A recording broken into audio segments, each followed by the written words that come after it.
En Notimundo a la Carta, una opción para mantenerse informado. Con Gisela Bayona.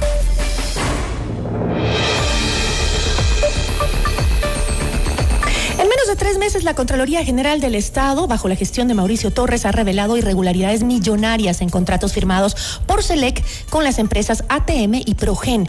Generadores eléctricos usados, fuera de norma, adquiridos en plena emergencia energética, con un sobreprecio escandaloso.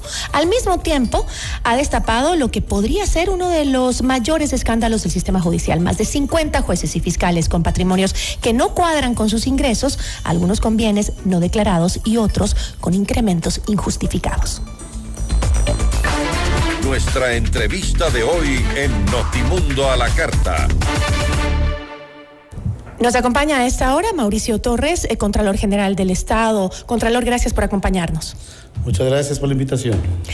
Buenas tardes. Contralor, el 14 de julio la Contraloría aprobó el informe final del examen Austral Technical Management, ATM, detallando que los generadores entregados no eran nuevos, eran del 2016 y ya habían sido usados, además de presentar incompatibilidad de frecuencia.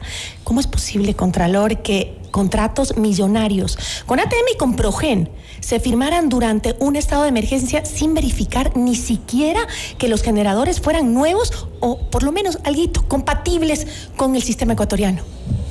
Sí, bueno, hicimos el examen de lo que tiene que ver con la compra de generadores y así es, tenemos algunos resultados, un trabajo muy técnico. Yo felicito a los auditores de la DNA 4 que hicieron este trabajo, es sumamente técnico, son profesionales en la materia, y se ha determinado que estos generadores o estos equipos que se encuentran instalados en Esmeraldas no son prácticamente lo que se pedía. El contrato establecía que sean contratos nuevos y comprados al fabricante. Estos equipos prácticamente se presume que son 2016 y que fueron utilizados en otro país que utiliza esa frecuencia de 50, por ejemplo, puede ser en África. Aquí en el país ocupamos una frecuencia de 60. Entonces se determinó eso. Además, al contratar a la empresa ATM, había otra empresa que participó y que tenía mejores condiciones que la que ganó. Entonces eso nos trae y nos hace presumir inclusive un tráfico de influencias. ¿Y qué fue ahí lo que falló previamente? O sea, cuando se empezó a hacer la negociación o buscar a los oferentes, digamos, para este servicio, o ¿dónde fue que falló el control? ¿O es que realmente existe complicidad institucional? Según lo que establece la Contraloría, al parecer los servidores sabían lo que iban a adquirir. El mismo fabricante establece prácticamente diciendo que ellos vendieron lo que se les pidió. Entonces parece que existe aquí ya un acto de mala fe. Nosotros hemos establecido en este caso administrativas, civiles y también hay indicios de penal. Y no es que, por ejemplo, como he escuchado en algunos comentarios, la Contraloría ha establecido solo en mandos medios. No, nosotros hemos llegado a las cabezas. ¿Quiénes son esas cabezas? Las cabezas ¿Tenemos nombres? Bueno, los nombres están en el indicio de penal y se vuelve reservado, pero son autoridades que son las que deben firmar y muchas veces delegan, pero el hecho de delegar no le exime de responsabilidad y todo eso está reflejado en el examen y están con los resultados que tenemos. Mala fe también es que entreguen anticipos del 70% sin una garantía. Estamos hablando de, entre los dos, cerca de $300 millones. A ver, en el caso de Progen, que se aprobó la noche de ayer, ya el examen también, ahí por ejemplo tenemos en un caso, tenemos Salitral y Quevedo. En Salitral son 70 millones que se han pagado y en Quevedo aproximadamente son 30 millones.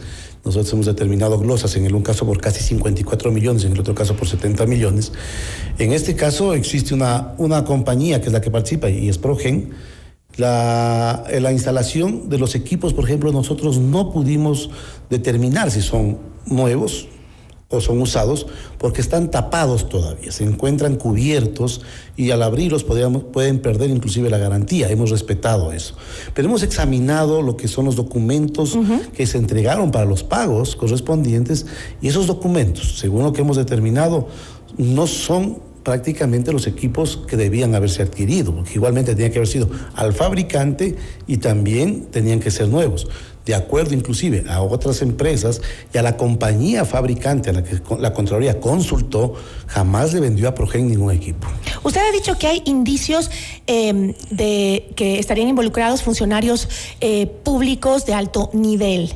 Estamos hablando de exministros, gerentes de SELEC o también intermediarios con el poder político.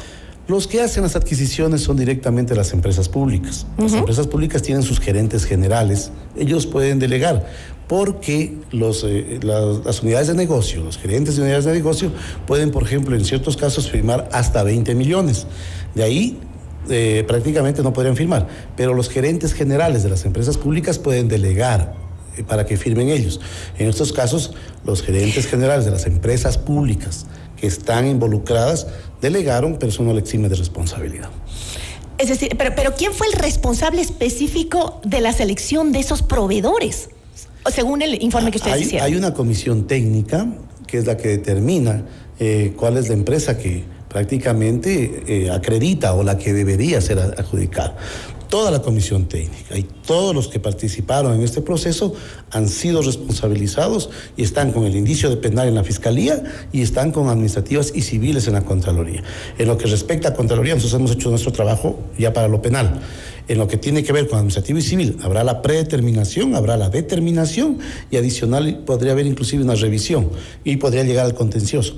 Pero en nuestro caso, ya en lo que debemos recuperar los recursos, cuando tengamos, ya esté en firme todo esto, tenga por seguro la ciudadanía que nosotros no tendremos contemplación y vamos a recuperar los recursos que han sido afectados. Pero ¿cuánto podemos recuperar si no hay una garantía dentro de ese contrato? Está responsabilizada la propia empresa. Tenemos que hacer no solo el hecho de no haber presentado garantías, podemos caer activos, podemos llegar a muchas situaciones, a los mismos responsables. Hay varios métodos para recuperar, pero encima de eso sí existen algunas garantías que se dan de fiel cumplimiento, por ejemplo. Hay ciertas garantías que no se presentaron. Como la de fiel cumplimiento y la de buen uso del anticipo. Esas se presentaron. Es que en un caso, por ejemplo, en Progen, el caso Salitral, si mal no recuerdo, el contratista renuncia al anticipo porque prácticamente para no presentar la garantía, ¿sí? Pero cobra por hitos. De acuerdo a lo que van instalando, van cobrando. Y ahí es lo que cobran otro porcentaje sin tener alguna garantía. Para eso justamente es lo que tienen que ejecutarse otras garantías que existen y llegar a otro sistema de cobro que podemos hacerlo a través de coactivos. ¿Por qué siempre hay la pregunta de por qué reaccionamos tan tarde? Cuando ya pagamos, cuando ya nos engañaron, cuando ya nos dejaron los generadores de aquí que no sirven para absolutamente nada o que son de segunda, tercera, cuarta mano. El control que hace o que realiza la Contraloría es un control posterior. Nosotros actuamos siempre en forma posterior. Pero si hacen un acompañamiento en el proceso. Ahora, desde que estamos en la nueva Contraloría, que yo le digo, hemos hecho eso. Estamos asesorando para las contrataciones. ¿Pero no es vinculante ese asesoramiento? No es vinculante, pero sí les orientamos cómo hacer. Esto no quiere decir que nosotros hemos participado en la contratación. Jamás lo hemos hecho. Nosotros teníamos un informe de pertinencia que muchos nos dicen, pero ese informe de pertinencia, si hubiera sido bien analizado, hubiera salvado. Falso. El informe de pertinencia primeramente era un informe muy superficial y en contratos de emergencia no hay informe de pertinencia. Estos fueron en emergencia, por lo tanto no existe el informe de pertinencia. Qué mejor que haya desaparecido ahora con la nueva ley, porque es un examen que no es que la Contraloría les autorizaba ya a realizar la contratación como ellos quieran. Era muy superficial, se revisaban solo ciertas cositas. Por lo tanto, qué mejor. Y así hacer un acompañamiento técnico y se les ha invitado a todas las entidades públicas, todas las entidades que necesiten acompañamiento, asesoramiento de la Contraloría, tienen las puertas abiertas. Mandamos equipos especializados para que puedan ayudarles en la contratación, pero en asesoría nomás. El artículo 14 permite asesoramiento. Este caso, Contralor de Progen, es súper escandaloso porque se dieron alertas. Habían alertas que ya se hablaban en la prensa, ya se había dicho hace rato que esos generadores que habían llegado no eran nuevos, que eran de segunda mano, que no eran compatibles con el sistema ecuatoriano de generación. Sí, los contratos se dan aproximadamente en el mes de agosto. Tenemos 3 contratos ahí. Por ejemplo, también existe en Loja un contrato, también estamos ya en auditoría ese contrato. Está en Catamayo, otra compra de generadores. ¿Cuándo tendremos el informe? Esperemos que ya tal vez en unos 30, 60 días ya estemos también con información, ya, o sea, tenemos ya listo ya el informe. Por ejemplo, ese no hubo ninguna denuncia. Nosotros actuamos ya prácticamente porque hemos visto todo esto, analizamos dónde hay otro contrato de Progen y ahí estamos actuando en Loja. Esto, en cambio, nos llevó a través de unas denuncias que hizo la Asamblea Nacional, hizo el Ministerio de Transporte y también hizo el directorio de SELEC, donde está, por ejemplo, es parte del directorio la ministra Manzano. Ellos pidieron que se audite estos procesos. Ahora, hablando de la emergencia en donde se hicieron estos contratos, esta selección de la empresa, ¿quién permitió esta contratación directa a través de la emergencia? Es decir, ¿la Contraloría va a auditar la legalidad de esa declaratoria de emergencia? Porque también habría irresponsabilidades. Todo eso fue auditado ya.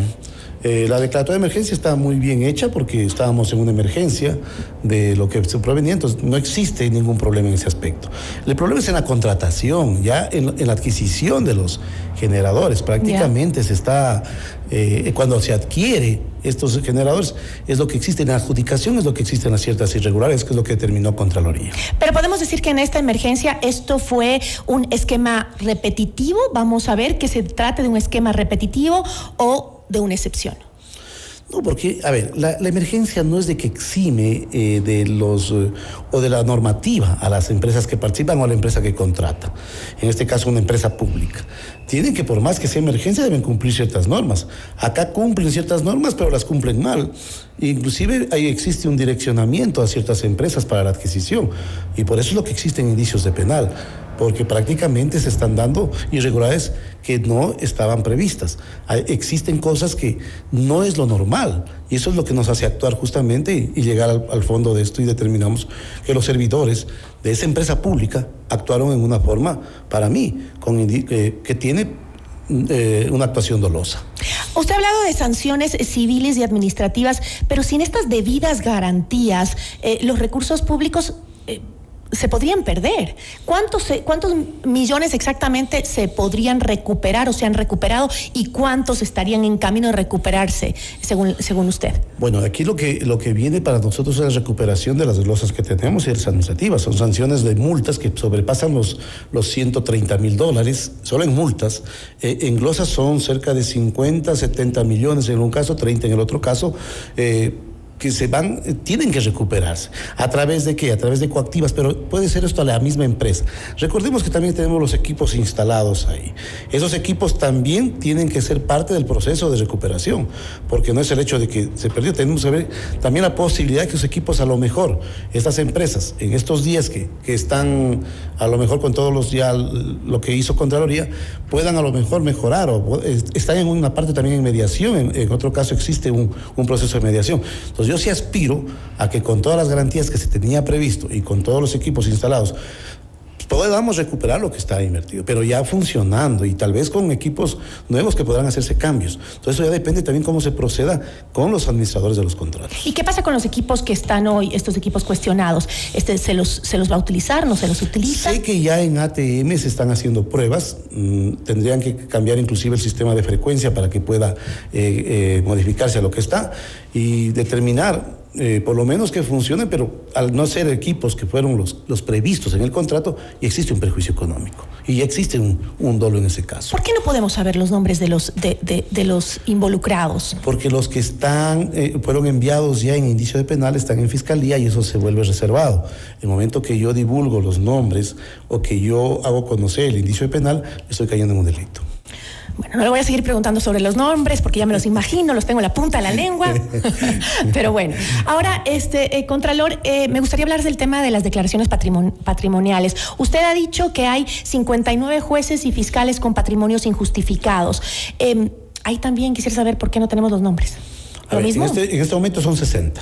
60 ya. Sí, y hemos hecho 114 en la función judicial. Estuvimos hace una semana en 110.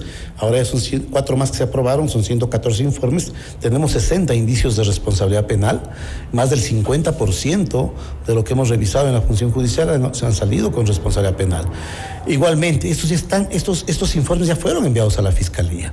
Están ya bajo investigación, están con la reserva del caso porque están siendo investigados por la Fiscalía.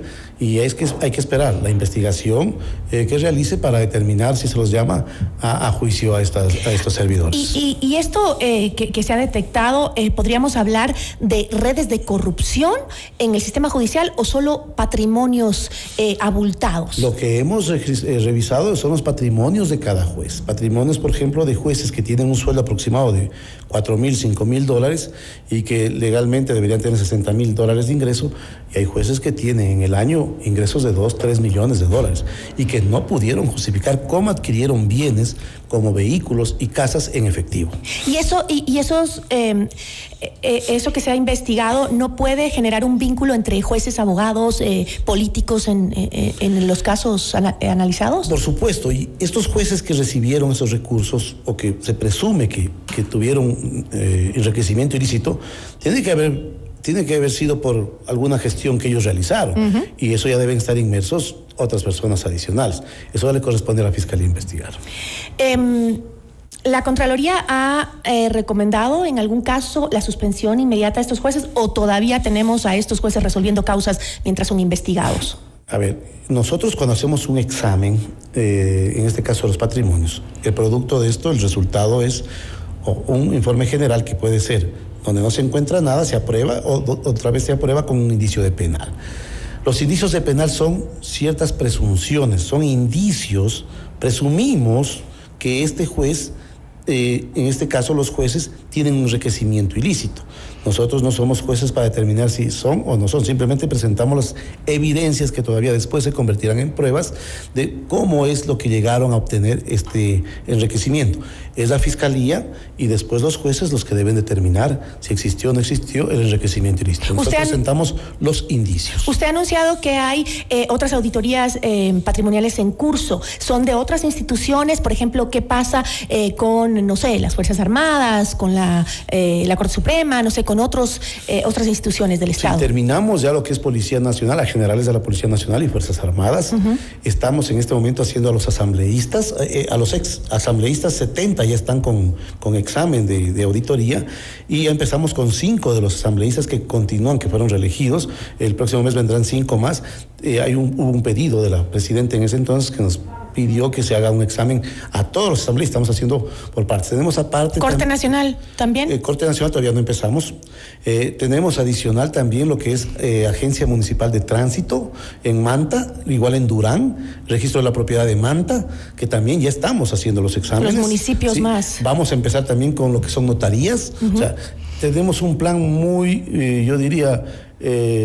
muy agresivo, pero a la vez nos falta personal. Eso le iba a decir. Ayer llegaron 50 pedidos de parte de un movimiento político para hacer exámenes a hospitales en todo el país. Llegaron de golpe, o sea, en todo el día hemos recibido 50 pedidos. Eso desborda la capacidad operativa. Eso yo le iba a decir. Tengo el dato, y dígame usted si es certero o no, que hay 700 auditores y son más de 3,000 entidades públicas. Nosotros auditamos 3,440 entidades, aproximadamente son casi 700. Pues es imposible. Auditores. El esfuerzo que hacen los auditores, créanme, es bárbaro. Hay auditores que tienen al mismo tiempo 2, 3 exámenes, están con un examen general y aparte tienen 2 acciones de control para patrimonios. Pero eso no es eficiente, no es posible y tampoco eficiente. No es un esfuerzo sobrehumano que hacen, pero debemos cumplir una planificación. Ya se aprobó en la Ley de Integridad justamente un presupuesto, o sea, una autogestión que podríamos decir, donde la Contraloría va a tener recursos de lo que cobremos a las glosas y todo, habrá un ingreso adicional que nos va a permitir mejorar toda esta situación. Hay otras empresas, Petroecuador, CNT y demás. Seguimos también, son exámenes aparte, seguimos también auditando lo que es CNT. Recién sacamos en CNT, por ejemplo, el caso Disney, con $12 millones de responsabilidades también. Hay una glosa de 12 millones por todo este canal que se había contratado. O sea, nosotros no paramos, seguimos en todas las entidades y a nivel nacional. ¿Ha conversado con el presidente sobre estos nuevos hallazgos? No he conversado. ¿No? Usted tiene totalmente la independencia, y esto le digo porque hemos visto que la Contraloría siempre sirve al poder de turno en anteriores administraciones, lo hemos visto, y quiero saber si usted siente que eso está cambiando y no has recibido presiones. No, yo no he recibido presiones. La forma como yo llegué a la Contraloría es una forma que no tiene ningún partido político nada que ver. Yo no me debo a nadie, por lo tanto, mi actuación será independiente y seguiré actuando independientemente. Yo le agradezco muchísimo, Contralor, por habernos acompañado. Muchísimas gracias. A ustedes muchas gracias y siempre a las órdenes. Gracias. Nos acompañó Mauricio Torres, Contralor General del Estado. Ya volvemos con Notimundo a la Carta.